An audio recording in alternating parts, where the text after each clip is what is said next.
मांगे डिग्री की डगर। स्वागत है आप सभी का, आपके साथ मैं हूं स्वप्निल। रूस के हमले के बाद यूक्रेन से लौट रहे मेडिकल छात्रों को अपनी डिग्री को लेकर चिंता हो रही है, क्योंकि यूक्रेन में जो हालात हैं उसे देखते हुए मेडिकल की पढ़ाई होना फिलहाल संभव नहीं दिख रहा। ऐसे में मेडिकल डिग्री को लेकर वो संशय में है। इन छात्रों के लिए उम्मीद की एक किरण नजर आ रही है, इनकी पढ़ाई पर असर न हो, इसलिए वहां से लौटने वाले मेडिकल छात्रों को भारत के कॉलेजेस में दाखिला दिलाने की दिशा में सोचा जा रहा है। इसके लिए केंद्र सरकार foreign medical graduate licensing regulation FMGL act में बदलाव पर विचार कर रही है। स्वास्थ्य मंत्रालय की ओर से नेशनल मेडिकल कमीशन एनएमसी को एक चिट्ठी लिखी जा रही है, जिसमें कहा जाएगा कि एफएमजीएल रेगुलेशन एक्ट 2021 में बदलाव किया जाए ताकि बाहर से आने वाले स्टूडेंट्स को दाखिला मिल सके। लेकिन यह होगा कैसे, या यही होगा या कोई और रास्ता तलाशा जाता है? आज बात इसी पर।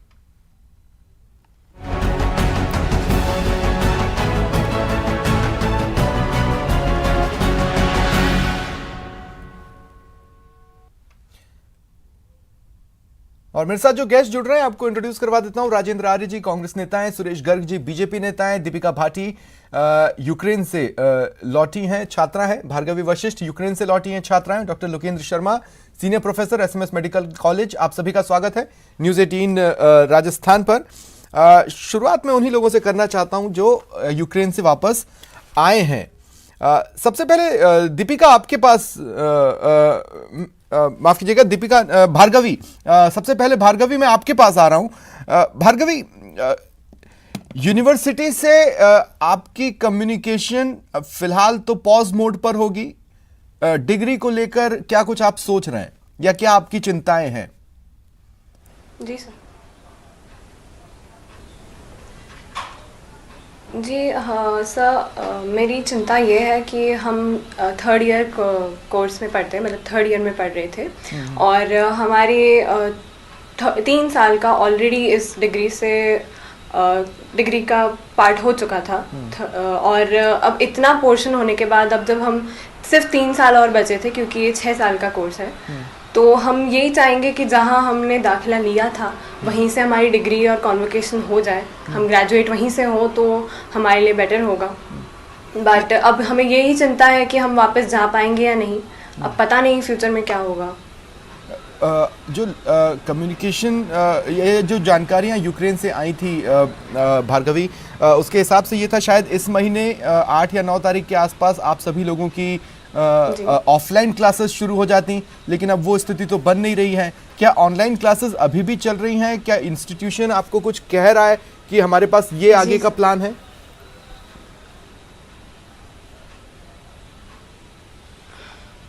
नहीं जी सर, अभी पॉज पे हो चुका है, इंस्टीट्यूशन पॉज पे चला जा चुका है क्योंकि वॉर की सिचुएशन की वजह से। लास्ट जब हमें फेब में बोला गया था कि ऑनलाइन क्लासेस चल रही थी, पर जैसे ही हम इधर इवैक्यूएट हुए उसी टाइम पे हमें बोल दिया गया कि हमारी यूनिवर्सिटी से 2 हफ्ते की छुट्टी है। फिलहाल 2 हफ्ते की छुट्टी बोली गई है, उसके आगे का हमें कुछ नहीं पता। ठीक है, ठीक है। मैं अब आपके पास आ रहा हूँ डॉक्टर लोकेंद्र शर्मा। देखिए, बहुत ज़्यादा जानकारियाँ हमारे आम दर्शकों को भी नहीं होगी। बहुत सिंपल सा सवाल वो ये सोच रहे होंगे कि क्या ये बच्चे, अगर वहाँ स्थितियाँ नहीं सुधरती है तो वो भारत में अपना कोर्स पूरा कर सकते हैं?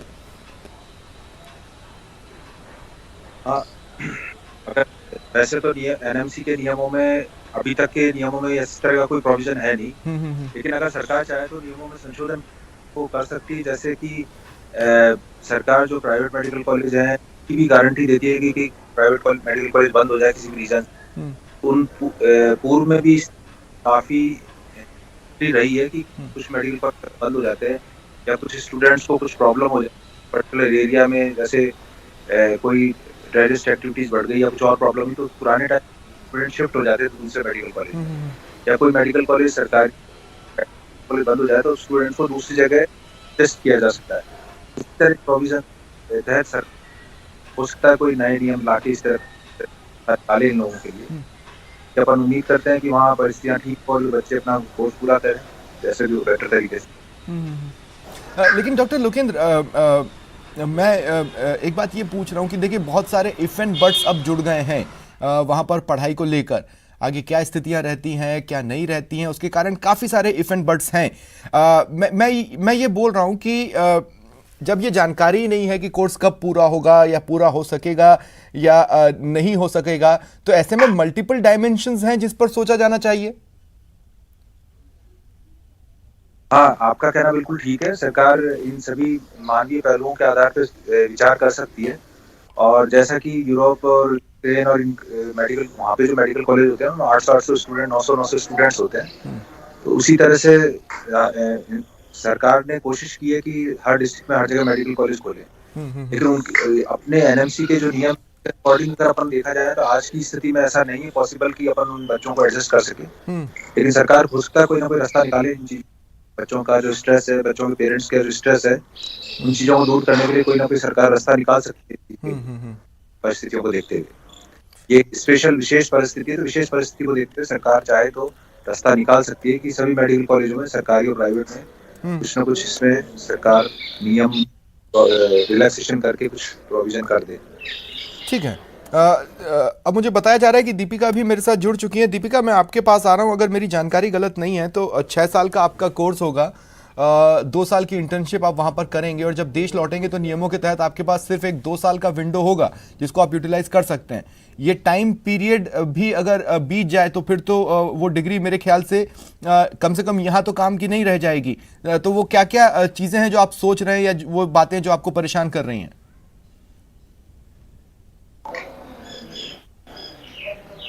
मुझे ऐसी काफ़ी बातें हैं जो परेशान कर रही है, जैसे कि मैं राजस्थान में हूँ, अभी यूक्रेन में अभी इतने युद्ध चल रहे हैं, उस बीच में वहाँ की पढ़ाई हमारी रुक चुकी है और सारी की सारी पढ़ाई अब ऑनलाइन होने की बात चल रही है। पर ऐसे युद्ध के माहौल में ऑनलाइन भी पढ़ाई होना मुश्किल है, तो हमारी शिक्षा पे प्रश्न चिन्ह लग जाता है कि हमारी शिक्षा कैसे होगी। हमारे इतने 20,000 जो स्टूडेंट, मेडिकल स्टूडेंट वहाँ से आए हैं, उन सब की पढ़ाई कैसे यहाँ पर पूरी होगी। तो मैं राजस्थान गवर्नमेंट व सेंट्रल गवर्नमेंट, मोदी सरकार से ये चाहती हूँ कि हमारी पढ़ाई यहीं पर राजस्थान में ही किसी भी तरीके से पूरी हो जाए और हमें यहीं पर फिलहाल तो ऐसा कोई मिले। नियम है नहीं जिसका इस्तेमाल कर आप लोगों को यहाँ एडमिशन दिया जा सके, तो वो नियमों में बदलाव करना होगा। Point number 1। पॉइंट नंबर 2 ये कि यूक्रेन में मेडिकल की पढ़ाई और यहाँ पर मेडिकल की पढ़ाई में फीस से लेकर तमाम डायमेंशंस में बहुत ज़्यादा डिफरेंसेस हैं।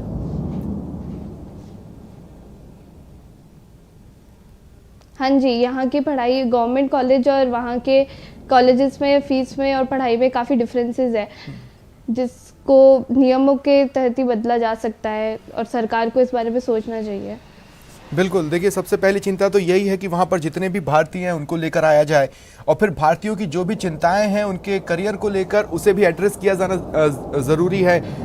इसीलिए न्यूज़ 18 राजस्थान पर यह चर्चा आप देख रहे हैं। अब राजेंद्र आर्य जी, मैं आपके पास आ रहा हूँ। देखिए ये जो हेल्थ सेक्टर है और मेडिकल साइंसेज हैं, उससे जुड़ी कई घोषणाएं लेकर सरकारें अपनी पीठ थपथपाती हैं। जैसे एक एग्जांपल मैं आप ही का दे दूं तो मैं कहूंगा कि मेडिकल कॉलेज की घोषणा कर आप अपनी पीठ तो थपथपाएंगे, लेकिन अब मसला यहां पर दूसरा हो गया है, जो अगर राजनीति में फंसा तो रास्ता नहीं निकलेगा, पर राजनीति में नहीं फंसा तो रास्ता निकल सकता है। तो क्या सोच रहे हैं एक स्टेट गवर्नमेंट के तौर पर, सेंट्रल गवर्नमेंट पर आरोप लगाने की सोच रहे हैं या फिर उनको सजेशंस देकर रास्ता खोजने की सोच रहे हैं? देखिए स्वप्निल जी, जैसा कि आपने अपने डिबेट की शुरुआत में भी बताया कि सेंट्रल गवर्नमेंट को foreign medical graduate licence regulatory act 2021 के तहत कुछ सुधार करने चाहिए, और उन सुधारों के बाद ही इनके लिए राह आसान हो पाएगी। तो सबसे पहले तो जैसा कि जितने भी बच्चे उस युद्ध क्षेत्र में फंसे हुए हैं मेडिकल स्टूडेंट्स, उनको भारत सरकार बहुत सुरक्षित तरीके से जल्द अपने देश में लाए और उनको सुरक्षा का, उनकी जान को सुरक्षित करे, और उसके बाद में जो भी इनकी पढ़ाई का जो भी फ्यूचर में होने वाला नुकसान है उसके लिए कोई एक ऐसा नियम बनाए जिसके तहत इनको यहाँ पर अपनी पढ़ाई को जारी रखने का एक पूरा का पूरा माध्यम बने। तो यहाँ पर ये कहना बहुत जरूरी है, क्योंकि डॉक्टर पेशेंट रेशियो में भी अगर आप हमारे यहाँ कंस्ट्रक्टिव विपक्ष मांगते हैं तो मंजिल अगर आपको पता है तो उस तक पहुंचने का कोई रास्ता भी तो आप सजेस्ट करेंगे। देखिए रास्ता मैं बता रहा हूं ना कि भाई गवर्नमेंट नेशनल मेडिकल कमीशन के थ्रू इस तरीके के नियमों में बदलाव करे। और जैसा कि पहले डॉक्टर साहब बोल रहे थे कि लड़कों स्टूडेंट्स के माइग्रेशन होते हैं, तो ये बहुत ही मतलब अपरिहार्य कंडीशन है, ऐसी स्थिति है जिसमें कि इन बच्चों का या किसी का भी कोई उस पर वो नहीं है। तो उन स्थितियों में भारत सरकार को सोचना चाहिए कि भाई इनको किस तरीके से यहाँ पर अपनी पढ़ाई को जारी रखने में जो हो, और उसके बाद में जो राज्यों के साथ में जो भी तालमेल केंद्र सरकार करेगी या संसाधन मुहैया करवाएगी। से यूक्रेन का रुख कोई आज से तो कर नहीं रहे। हमारे यहाँ सीटें कम है, हमारे यहाँ महंगाई, हमारे यहाँ पढ़ाई की जो फीस है वो इतनी ज्यादा है कि बहुत ज्यादा ऑप्शंस बचते नहीं है। ये तो वैसे ही अपने करियर के 2 साल एक्स्ट्रा यूक्रेन में लगाकर आते हैं। अगर इंडिया में कोई डॉक्टर बन रहा है उससे 2 साल तो ये ऑलरेडी माइनस में चल रहे होते हैं एज फैक्टर में। तो मैं ये तो बड़ा कॉम्प्लिकेटेड सी बात है जो आप अपरिहार्य स्थिति कहकर नहीं, कॉम्प्लिकेटेड बात नहीं है। यहाँ स्वप्निल जी आपको इस चीज को समझना पड़ेगा कि विगत 7 वर्षों में जो प्राइवेट मेडिकल कॉलेजेस की जो फीस बढ़ी है ना, जिसकी वजह से भारत से बच्चों का पलायन हुआ है, वो सबसे बड़ा कारण है। और उस पर जब तक कोई रेगुलेटर नहीं है या कोई 7 साल से बच्चे थोड़े ना जा रहे हैं, पहले से जा रहे हैं सर। नहीं, देखिए आप अगर पूरे आंकड़े उठा के देखेंगे ना, तो पिछले 5 सालों में बहुत तेजी से बच्चे जाने लगे हैं, क्योंकि यहां पे 1.25 करोड़ के आसपास फीस लगती है और वहां 20 से 25 लाख या 30 लाख रुपए में पूरे 6 साल की पढ़ाई हो जाती है। तो यहां पर यह समझना बहुत जरूरी है कि सरकार को, केंद्र सरकार को अपने स्तर पर उस फीस पे नियंत्रण भी करना पड़ेगा। सब मैं यही बोल रहा था कि फिलहाल हम आरोप प्रत्यारोप पर जाएंगे तो रास्ते नहीं मिलेंगे ना। इंडिया के अंदर भी प्राइवेट कॉलेजेस में एडमिशन मिले थे, लेकिन वो ठीक है राजेंद्र जी, मैं आगे भी आपके पास आऊंगा। राजेंद्र जी मैं आगे भी आपके पास आऊंगा। सुरेश गर्ग जी, अब मैं आपके पास आ रहा हूं। देखिए सरकार के साथ स्थिति क्या होती है ना कि मीडिया या विपक्ष किसी भी एक पॉइंट और किसी भी एक एंगल पर आपके ऊपर चढ़ सकता है, लेकिन सरकार को उन दिशाओं में भी सोचना है जहां पर हम ना देख रहे हो, और वो भी एक साथ सोचना है। मतलब यह है कि आपको अभी वहां से रेस्क्यू तो सोचना ही सोचना है, साथ ही यह भी सोचना है कि जो रेस्क्यू कर आ रहे हैं वो क्या करेंगे। तो कुछ सोचा है आप लोगों ने? देखिए स्वप्निल जी, विश्व के लोकप्रिय प्रधानमंत्री माननीय नरेंद्र मोदी जी का विजन है कि आज जो यूक्रेन के अंदर भारतीय फंसे हुए हैं उनको ऑपरेशन गंगा के तहत हिंदुस्तान में लाया जा रहा है। ठीक है। 20,000 भारतीयों में से अब तक 6,000 भारतीयों को हम ला चुके हैं। राजस्थान के 1,008 स्टूडेंट हैं। वो बात तो मैंने पहली लाइन में स्वीकार कर ली ना सुरेश गर्ग जी। स्टूडेंट। मैं ये कह रहा हूं कि सरकार को एक साथ हर दिशा में सोचना होता है। एक दिशा ये भी है जो बच्चे बोल रहे हैं, क्या वो सोच रही है सरकार? मैं तो सुनो तो सही, तो स्वप्निल जी मैं ही वही जवाब दे रहा हूं। तो सबसे पहले जान है तो जहान है। मोदी जी का कहना रहता है हमेशा कि जान है तो जहान है। पहले बच्चों की सुरक्षा जरूरी है। बच्चे सुरक्षित अगर इंडिया में वापस आ जाएंगे तो उनकी पढ़ाई भी निश्चित रूप से होगी। कैसे? जब तक हमारे भारतीय बच्चे इंडिया में सुरक्षित नहीं आ जाते तब तक देखो पढ़ाई निश्चित रूप से, अगर पढ़ाई करवानी है तो निश्चित रूप से पढ़ाई होगी। कैसे? हाँ, हमको अमेंडमेंट करने होंगे, वहां अमेंडमेंट भी करेंगे। अगर FMGL रेगुलेशन एक्ट 2021 के अंदर अगर अमेंडमेंट करना पड़ा तो वो अमेंडमेंट भी करेंगे नेशनल मेडिकल कमीशन के तहत। हम वो सरकार उस पर भी विचार कर रही है। लेकिन पहला मेरा कहने का अर्थ ये है कि अभी हमको बच्चों को सुरक्षित इंडिया में लाना है। आज केंद्र सरकार उस पर काम कर रही है। जो बच्चे सुरक्षित आए हैं वो परेशान हैं, केंद्रीय आपको उन्हें भी एड्रेस करना पड़ेगा। आपने जब इलेक्शन लड़ा था या आपने जब कभी भी पॉलिटिक्स में एंट्री की सोची थी तो आपको ये बात सोचना चाहिए था कि हमें तमाम दिशाओं की तरफ एक साथ ही सोचना पड़ेगा। आप ये नहीं कह सकते कि फिलहाल ये पॉइंट नंबर, हाँ फिलहाल आपकी प्राथमिकता वो है, लेकिन साथ ही साथ किसी एक धड़े को, किसी एक टीम को तो इस दिशा में भी लगाया जा सकता है। बच्चों की सुरक्षा जरूरी है, मैं मान रहा हूं। सुरक्षा के बाद में स्वप्निल जी हम उस मुद्दे पे भी ध्यान देंगे कि बच्चों की पढ़ाई कैसे हो। अगर यूक्रेन में नहीं होती है तो हम इंडिया में पढ़ाई की व्यवस्था करेंगे। लेकिन आप करेंगे, मैं सिर्फ यही तो पूछ रहा हूं कि क्या कोई रोड मैप बनाने के लिए कोई कमेटी बनाई है, कोई रोड मैप खंगाल रहा है? क्योंकि फिर एक सीधा सा सवाल तो मैं आपसे ये भी पूछ सकता हूं कि 2021 का रेगुलेशन एक्ट तो आपने तमाम चीजों को सोचकर ही बनाया होगा, फिर वो सोच आज क्यों नहीं लागू हो पा रही ऐसे विकट हालात में? ये नरेंद्र मोदी जी का विजन है। नहीं, मैं मान रहा हूं, लेकिन मुझे एक बात बताइए, 2021 में जो रेगुलेशन एक्ट बना वो तो आपने हर तरफ सोच के ही बनाया होगा ना, पर इस तरह की कंडीशन आप नहीं सोच पाए तब। तो अभी हमारे पास रास्ता नहीं है, रास्ता खंगालना है। ये बताइए कि जब एक्ट बना था तब ये पता था क्या कि यूक्रेन के अंदर तो एक्ट यही तो सोच के बनाया जाता है। एक्ट हिट एंड चेस से कब बनने लगा सर? हिट एंड चेस से तो अमेंडमेंट्स होते हैं। देखिए मेरी बात सुनिए स्वप्निल जी, निश्चित रूप से इसके ऊपर जो भी कुछ होगा केंद्र सरकार उसकी नजर है, लेकिन केंद्र सरकार का सबसे पहला दायित्व है कि बच्चों को सुरक्षित इंडिया में लाना। ठीक है। आज हिंदुस्तान के बच्चे वहां फंसे हुए हैं, ठीक है। उन बच्चों को हिंदुस्तान में सुरक्षित लाना वो सबसे बड़ी प्रायोरिटी है। ऑपरेशन गंगा के तहत हम उन बच्चों को इंडिया के अंदर ला रहे हैं और उसके अंदर हमने पूरे राजस्थान के अंदर कंट्रोल बनाया हुआ है, कंट्रोल रूम बनाया हुआ है और भारत के अंदर नहीं, लेकिन मैं आपको एक चीज बताता हूं, जो बच्चे धीरे धीरे आते जाएंगे ना, उनके पास कोई टाइम मशीन नहीं है, उनके पास वक्त लौट कर नहीं आएगा। इस बात की गारंटी मैं आपको इस तरीके से देता हूं कि भार्गवी, फिलहाल आप क्या कर रही है घर में? मतलब आप वहां होती तो भले ही ऑफलाइन क्लासेस या ऑनलाइन क्लासेस कर रही होती हैं, अभी फिलहाल आप क्या घर में कर रही हैं? और दूसरी बात यह कि क्या ये समय लौट कर आ सकता है? जितना ये समय बढ़ेगा उससे आपको फायदा होगा या नुकसान?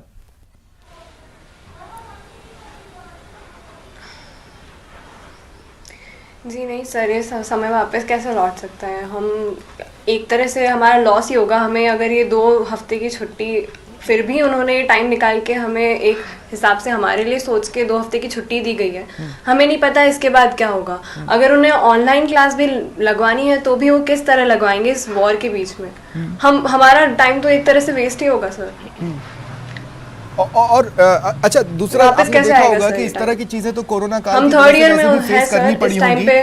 वो कोई पैटर्न नहीं चल सकता यहाँ पर कि चल सकता है? जी सर, जी नहीं सर, वो हमारे पहले के 2 साल जो होते हैं वो बेसिक स्टडीज के होते हैं। फिर भी एक टाइम पे आप मान लीजिए कि हम ऑनलाइन से उसे कर सकते हैं, एक तरह से उसे कर सकते हैं, बट थर्ड ईयर से जो है सर हमारी प्रैक्टिकल स्टडी शुरू हो जाती है और हम अब ऑनलाइन के बेसिस पे उसे बिल्कुल नहीं कर सकते। हमारा बेसिक नॉलेज, हमारा जो नॉलेज है वो किसी लेवल पे हम कुछ भी कॉम्पीट नहीं कर पाएंगे अगर हम ऑनलाइन ही पढ़ते रहे। ठीक है। दीपिका, मैं आपसे भी पूछना चाहता हूँ ये सेम सवाल कि फिलहाल आप लोग फिर घर में कर क्या रहे हैं, और दूसरा ये जो वक्त जा रहा है वो तो लौटेगा नहीं।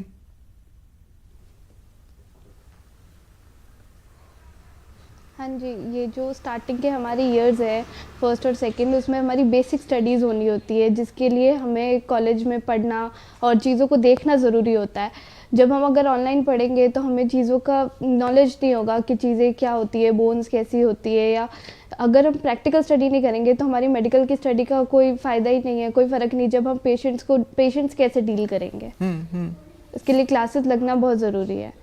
ठीक है। डॉक्टर लोकेंद्र, मैं आपके पास इस सवाल के साथ आ रहा हूं कि इस तरह का डिफरेंशिएशन क्यों है। मैं इसलिए समझना चाहता हूं कि जैसे अगर हम बोल रहे हैं कि एमबीबीएस कोर्स के बीच में अगर किसी विदेशी यूनिवर्सिटी का कोई स्टूडेंट यहां ट्रांसफ़र की अनुमति लेना चाहे तो वो नहीं ले सकता, क्योंकि वहां पर एडमिशन का क्राइटेरिया और प्रोसेस अलग है, हमारे यहाँ एडमिशन का क्राइटेरिया और प्रोसेस अलग है, वो भी उस समय जब हम बात मेडिकल साइंस की कर रहे हैं।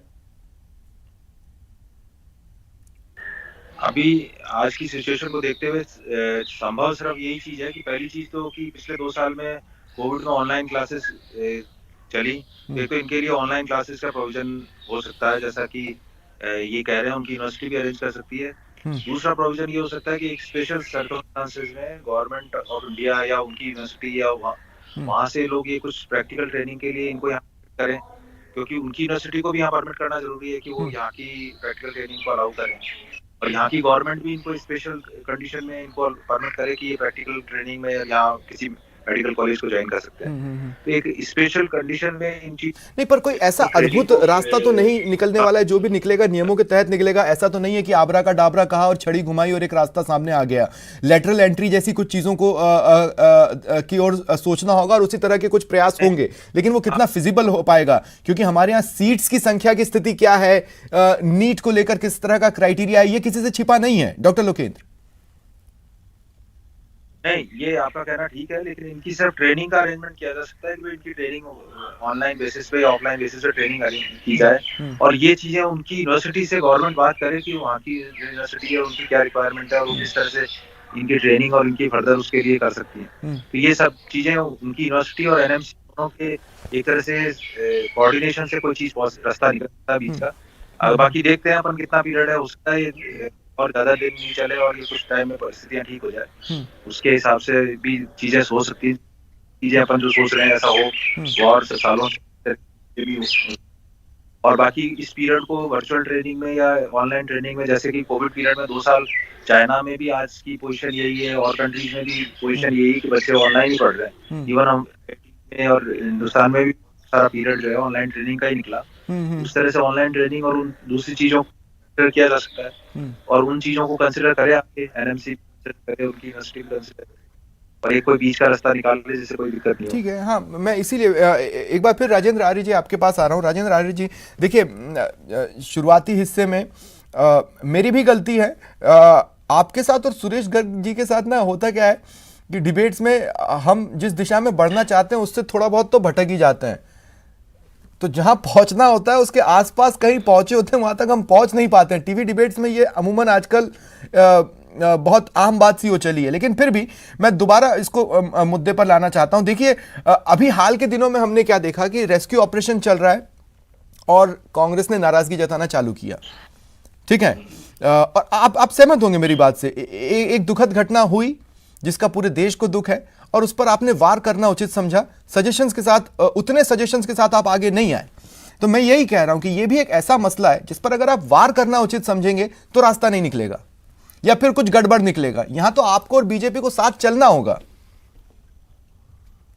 देखिए स्वप्निल जी, मैं आपको यहाँ बताना चाहता हूँ 2014 से पहले यूपीए की सरकार थी और उस वक्त जो प्राइवेट मेडिकल कॉलेजेस के अंदर जो फीस थी और उस 7 साल के पीरियड के अंदर मेडिकल कॉलेजेस की फीस है, तो आपको काफी हद तक चीजें समझ में आएगी। दूसरा मैं आपको यहाँ जोड़ना चाहता हूँ कि यहाँ पर पूरा का पूरा जो सिस्टम है उसमें कांग्रेस ने कभी भी इनकी आलोचना नहीं की। कांग्रेस ने तो, हमारी राजस्थान में सरकार है, हमने पूरा का पूरा पैरेलल अरेंजमेंट किया। हमारे माननीय मुख्यमंत्री लगातार वार्ड क्षेत्र में जो फंसे हुए लोग हैं उनसे फोन पे बात करते हैं, जबकि प्रधानमंत्री ने किसी से वार्ता तक नहीं की। और यहां तक मैं आपको बता दूं, प्रधानमंत्री ने क्या कहा कि बच्चे विदेश में पढ़ने क्यों जाते हैं? नहीं, देखिए राजेंद्र जी, बहुत सिंपल सा सवाल है, बहुत सिंपल सा सवाल है, नहीं, बहुत सिंपल सा सवाल है। जब तक ये जो ऑपरेशन गंगा पूरा नहीं हो जाता तब तक क्या एक भी वार करना शोभा देता है देश के तौर पर? अरे भाई 2 मिनट रुकिएगा सुरेश गर्ग जी और राजेंद्र आर्य जी, आप दोनों के झगड़े से ना दीपिका का कुछ भला होगा ना भार्गवी का कुछ भला होगा। आप दोनों आराम से बैठकर बात करेंगे तो उनके भले की तरफ सोच भी पाएंगे। मैं आपसे सिर्फ ये कह रहा हूं कि क्या ये ऐसा वक्त था जब वार करना जरूरी हो? क्या ये शोभा देता है? समाधान केंद्र की सरकार को निकालना है। केंद्र की सरकार अपनी विफलता को राजनीति कर रही है। अरे भाई जरूरी है, बच्चों को हम वहां से लाए जा रहे हैं और नहीं, सुरेश गर्ग जी, सुरेश गर्ग जी 2 मिनट रुकिए। सुरेश गर्ग जी, मैं आप ही के पास आऊंगा आगे, आप 2 मिनट तो रुकिए, मुझे राजेंद्र आर्य जी से बात कंप्लीट कर लेने दीजिए। देखिए एक बार ये बीच में बोल रहे हैं। नहीं, तो ठीक है ना राजेंद्र आर्य जी, अब मैं आपसे बात कर रहा हूं ना।